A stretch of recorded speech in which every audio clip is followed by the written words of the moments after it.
Assalamualaikum warahmatullahi wabarakatuh. Terima kasih. Seperti biasa, pada video kali ini saya akan menerjemah video kali ini, video dari Ustadz Syamsul Arifi tentang virus corona. Jadi saya akan menerjemahkannya. قالوا هذا الفيروس أيها المؤمنون بين الناس ليس انتقالا سهلا، وهو بالمناسبة أيضا فيروس ضعيف، ليس فيروس قويا، ويعالج، لم يكتشف له إلى اليوم لقاح أو علاج مخصص له، لكن الأطباء يتعاملون معه تعاملا عاما، يعطونه ما يتعلق بأمراض التنفس العامة، يعطونهم المضادات والأكسجين وما شابه ذلك مما يتعامل مع أمراض التنفس عامة.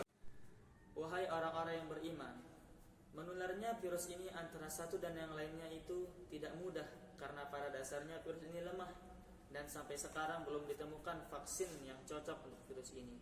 Akan tetapi tenaga medis sudah mulai bekerja sama untuk menemukan obatnya secara umum. Untuk menemukan obat dari virus ini, para medis mengaitkan penyakit pernapasan seperti oksigen dan lainnya yang berhubungan dengan penyakit pernapasan pada umumnya. والإنسان لأجل أن يتقيه ينبغي كما ذكرنا في الطب الوقائي في السنة النبوية ينبغي أن يعتني بأمور، من ذلك أن يحرص المرء أن يغسل يديه دائما إما بالماء والصابون أو بالمعقمات، خاصة إذا رجع من خارج بيته، فهو في المسجد سلم على أشخاص، ربما في المستشفى صافح أشخاصا، لمس أشياء من أدراج ومكاتب وسيارة ونحو ذلك، ربما أصاب يده أشياء لا يعلم عنها. Kita harus waspada terhadap virus ini, sebagaimana yang dijelaskan dalam sunnah, yaitu dalam upaya pencegahan dan terhindar dari virus, kita harus selalu mencuci tangan dengan air, sabun, dan sejenisnya. Khususnya ketika baru pulang dari luar atau setelah berjabat tangan dengan seseorang di masjid atau juga di rumah sakit. Ketika kita pernah menyentuh sesuatu benda seperti laci, meja, mobil, dan lain sebagainya. Seringkali kita tidak menyadari pernah menyentuh sesuatu itu. وغسل اليد أصلا هو قد جاء في الشريعة، من بركة الطعام الوضوء قبله كما قال النبي عليه الصلاة والسلام. وذكر عدد من الشراح قالوا الوضوء بمعنى وضوء اليد، وهو غسل اليد قبل الطعام. فالإنسان إذا حرص على النظافة عموما، إما بغسل يديه دائما قبل طعامه وبعد طعامه، عند دخوله إلى البيت، عند ذهابه إلى أي مكان يزور أحدا، يحرص على أن ينظف يديه أو أن يستعمل المعقمات. Mencuci tangan ini memang telah disyariatkan sebelum makan, dan untuk berkahnya makanan hendaknya berwudu dulu sebelum makan, seperti yang disabdakan Nabi Muhammad SAW, supaya berwudu dulu sebelum makan. Adapun maksud berwudu dalam sebelum makan ini adalah mencuci tangan. Hal ini sesuai dengan hadis tentang kebersihan. Secara umum, seperti misalnya selalu mencuci tangan sebelum dan sesudah makan, ketika masuk rumah atau pergi ke suatu tempat, atau pernah mengunjungi suatu tempat itu, maka harus membersihkan tangan dengan sabun atau dengan pembersih lainnya yang ada. يصاب الإنسان بنوع من الوسوسة.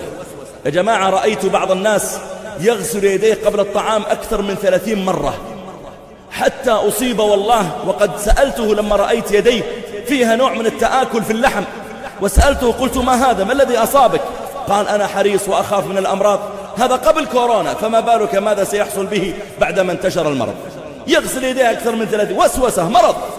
فأنت أيضا عندما نقول نحن اغسل يديك، لا يعني أن تغسل يديك 40 مرة، اغسلها كما تغسلها عادة من تنظيفها. إذا كان هناك معقم معك في سيارتك أو ما شابه ذلك فاستعملته فلا بأس عليك.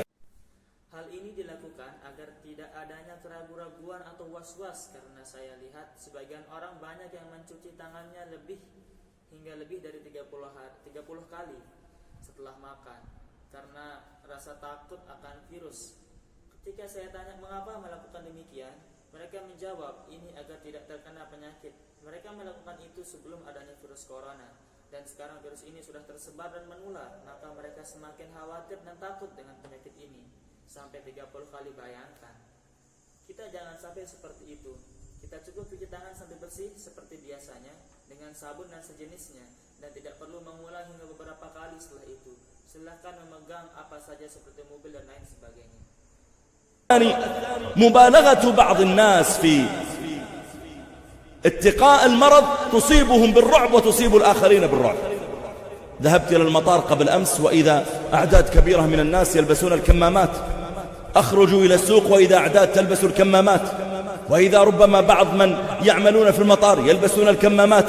ثم إذا نظرت في كلام الأطباء المتخصصين في انتقال المرض، وإذا هو لا ينتقل بالهواء العادي أصلا، ينتقل إذا كان هناك شخص مصاب ووقف أمامك وعطس أو سعل سعال، فإذا كان قد عطس أمامك أو سعل فأخرج الهواء دفعة واحدة من رئته، ثم إنك أنت استنشقته وكنت قريبا منه، عندها تصاب بالمرض. لكن لو كنت بعيدا قليلا. Kemudian yang kedua, sebagian orang berlebihan dalam kekhawatirannya akan virus ini. Menimpa mereka. Kemarin saya pergi ke bandara dan melihat banyak orang yang memakai masker. Ke pasar juga begitu banyak orang yang memakai masker. Tidak terkecuali juga petugas-petugas bandara, semua memakai masker. Saya berdialog langsung dengan para dokter yang ahli di bidang itu, yaitu terkait masalah virus corona. Ini mereka mengatakan bahwa virus ini tidak menular melalui udara, akan tetapi virus ini menular jika orang yang punya penyakit tersebut berada di depan kita, kemudian batuk dan bersin. Jika dengan batuk dan bersinnya itu mengeluarkan sepercik cairan kecil melalui udara, dan Anda dekat dengan orang itu, lalu masuk ke hidung Anda, maka Anda akan tertular dengan virus itu. Namun jika Anda sedikit agak jauh, maka virus itu akan jatuh ke tanah. لا تطير وتدخل في الأنوف، وهذا من رحمة الله تعالى بنا. فهو كون بعض الناس يلبسونها الكمامات وربما أصيبوا بسببها. لماذا؟ لأنه إذا لبس الكمامة وصار سلم على الناس أو لمس شيئا في السوق أو لمس شيئا من الأثاث في المستشفى أو في البقالة أو في غيرها، ثم عدل الكمامة وصلح الكمامة، نقل ما لمسته يده نقله إلى أنفه، وذلك لأنه يلتصق بالكمامة، فرام نفعا فضر من غير قصد، يعني أراد أن ينفع نفسه وإذا هو يضرها. Semoga dengan adanya virus ini menjadi rahmat bagi kita semua. Seperti yang dikatakan orang-orang harus memakai masker untuk mencegah penularannya. Kenapa? Sebab jika menggunakan masker dan mereka bersalaman, misalnya menyentuh sesuatu di pasar, rumah sakit, toko dan sebagainya, maka apapun yang disentuh oleh kedua tangannya akan merambat ke hidungnya. Maka dari itu dianjurkan untuk memakai masker supaya jangan sampai yang dicari manfaat yang didapat malah mudarat. يصيب الإنسان كما ذكرت إذا سعل من أمامه أو عطس فاستنشق، أو إذا كان ربما أصيب بميكروبات معينة فلمس بها عينه أو لمس أنفه أو وضعها في فمه، ولذلك قلنا ينبغي له أن يحرص على أن يغسل يده في ذلك. إضافة أيها المسلمون إلى أن المرء ينبغي أن يدعو الله تعالى دائما أن يكفيه شر الأمراض. نبينا عليه الصلاة والسلام يقول في صباحه ومسائه: أسألك العفو والعافية، أن تعافيني في بدني، أن تعافيني في سمعي، في بصري.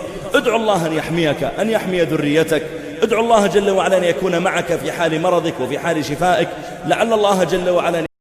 Maka seperti yang saya katakan tadi, jika ada orang yang terkena virus batuk dan bersin di depan Anda, atau misalnya dia pernah memegang mata, hidung dan mulutnya, maka dari itu dianjurkan untuk mencuci tangan. Dan yang terpenting kaum muslimin agar terhindar dari segala penyakit adalah dengan berdoa kepada Allah Subhanahu wa taala.